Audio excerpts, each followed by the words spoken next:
ನಮಸ್ಕಾರ ಎಲ್ಲರಿಗೂ ಶ್ರೀ ಅದಿತಿ ದೇವಿ ಯೂಟ್ಯೂಬ್ ಚಾನೆಲ್ಗೆ ಸ್ವಾಗತ. ಇಂದಿನ ಈ ವಿಡಿಯೋದಲ್ಲಿ ಒಂದು ವಿಶೇಷ ಅನುಷ್ಠಾನವನ್ನ ತಿಳಿಸ್ಕೊಟ್ಟಿದ್ದಾರೆ ಗುರುಗಳು.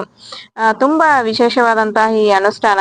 ಏಕೆಂದ್ರೆ ಗುರುಗಳು ಸ್ವತಃ ತಾವು ಫಸ್ಟ್ ಈ ಅನುಷ್ಠಾನವನ್ನ ಮಾಡಿ ಅದರಿಂದ ರಿಸಲ್ಟ್ ಬಂದ ನಂತರನೇ ಈ ಅನುಷ್ಠಾನವನ್ನ ಎಲ್ರಿಗೂ ತಿಳಿಸ್ಕೊಡ್ತಾ ಇದ್ದಾರೆ.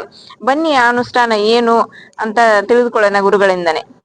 ಸಮಸ್ತ ನಾಡಿನ ಜನತೆಗೆ ಶ್ರೀ ಅತಿಥಿ ದೇವಿ ಹಾಗೂ ನನ್ನ ತಾಯಿ ಜಗನ್ಮಾತೆ ಸ್ವರೂಪಿಣಿಯಾಗಿರ್ತಕ್ಕಂಥ ರೇಣುಕಾ ಯಲ್ಲಮ್ಮ ಹಾಗೂ ಮಲೈ ಮಾದೇಶ್ವರ ಸ್ವಾಮಿ ನಿಮ್ಮ ಜೀವನದಲ್ಲಿ ಸುಖ, ಶಾಂತಿ, ನೆಮ್ಮದಿ, ಆರೋಗ್ಯ, ಭಾಗ್ಯ ಎಲ್ಲವನ್ನು ಕೊಟ್ಟು ಕಾಪಾಡಲಿ. ಬಂಧುಗಳೇ, ಈ ದಿನ ಒಂದು ವಿಶೇಷವಾಗಿರ್ತಕ್ಕಂಥ ಒಂದು ಅನುಷ್ಠಾನವನ್ನು ನಿಮಗೆ ತಿಳಿಸೋಕ್ಕೆ ಇಷ್ಟಪಡ್ತೀನಿ.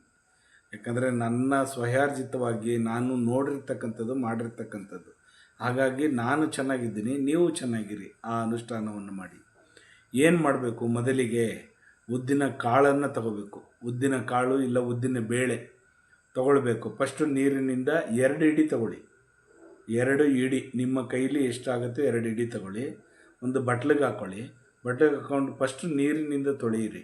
ತೊಳೆದ್ಬಿಟ್ಟು ಒಂದು ಬಾಳೆ ಎಲೆಯ ಮೇಲೆ ಇಲ್ಲ ಇಸ್ತ್ರೆ ಎಲೆಯ ಮೇಲೆ ಯಾವುದಾದ್ರು ಒಂದು ಈಗ ಸಿಗ್ತಕ್ಕಂಥ ಒಂದು ಎಲೆಯ ಮೇಲೆ ಅದನ್ನು ಇಡಿ, ಇಲ್ಲ ಪ್ಲಾಸ್ಟಿಕ್ ಪೇಪರ್ ಮೇಲಾದರೂ ಇಡಿ.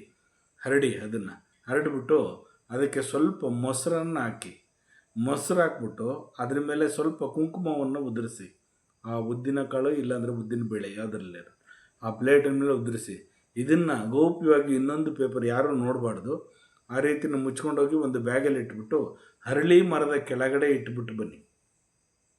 ಯಾರಿಗೂ ಗೊತ್ತಾಗದೇ ಇದ್ದಂಗೆ ಅರಳಿ ಮರದ ಕೆಳಗಡೆಗೆ ಆ ಪ್ಲೇಟನ್ನು ಇಟ್ಬಿಟ್ಟು ಬನ್ನಿ. ಅದಕ್ಕೆಲ್ಲ ಹಾಕಿರ್ತಾರಲ್ಲ ಕುಂಕುಮ, ಅದಕ್ಕೆಲ್ಲನೂ ಅದನ್ನು ಇಟ್ಬಿಟ್ಟು ಗೌಪ್ಯವಾಗಿ ಇಟ್ಬಿಟ್ಟು ಬನ್ನಿ. ನೋಡಿ ನಿಮಗೆ ಯಾವ ರೀತಿ ಅನುಷ್ಠಾನವನ್ನು ಆಗ್ತದೆ ಅಂದರೆ ಧನ ಪ್ರಾಪ್ತಿ ಆಗ್ತಕ್ಕಂಥದ್ದು. ಮನೆಯಲ್ಲಿ ಗಂಡ ಹೆಂಡತಿರ ವಿರಸ ನಿಂತೋಗ್ಬಿಡುತ್ತೆ. ಆಮೇಲೆ ದೂರ ಡೈವರ್ಸ್ ಹೋಗ್ಬಿಟ್ಟು ದೂರ ಇರೋರು ಮತ್ತೆ ಹತ್ರಕ್ಕೆ ಬರ್ತಾರೆ.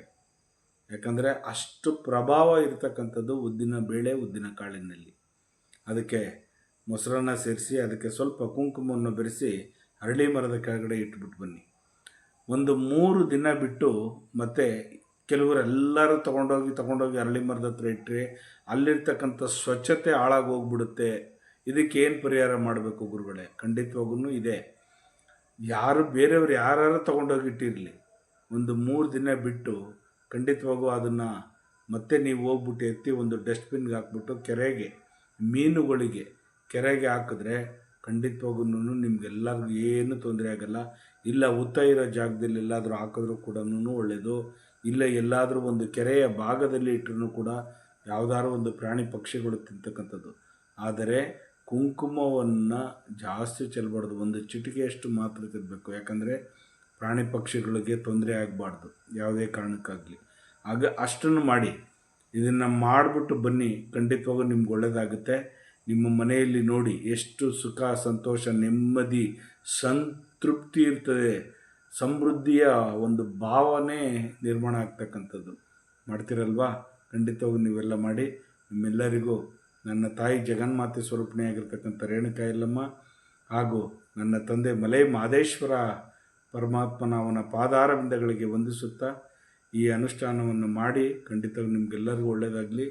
ನನ್ನ ಮಾತಾಪಿತೃಗಳು ನಿಮ್ಮ ಜೀವನದಲ್ಲಿ ಸುಖ, ಶಾಂತಿ, ನೆಮ್ಮದಿ, ಆರೋಗ್ಯ, ಭಾಗ್ಯ ಎಲ್ಲವನ್ನು ಕೊಟ್ಟು ಕಾಪಾಡಲಿ. ಒಳ್ಳೆಯದಾಗಲಿ. ಲೋಕೋ ಸಮಸ್ತ ಸುಖಿನೋ ಭವಂತು, ಸನ್ಮಂಗಳಾನಿ ಭವಂತು. ಸರ್ವೇ ಜನ ಸುಖಿನೋ ಭವಂತು, ಸನ್ಮಂಗಳಾನಿ ಭವಂತು. ಒಳ್ಳೆಯದಾಗಲಿ ಬಂಧುಗಳೇ.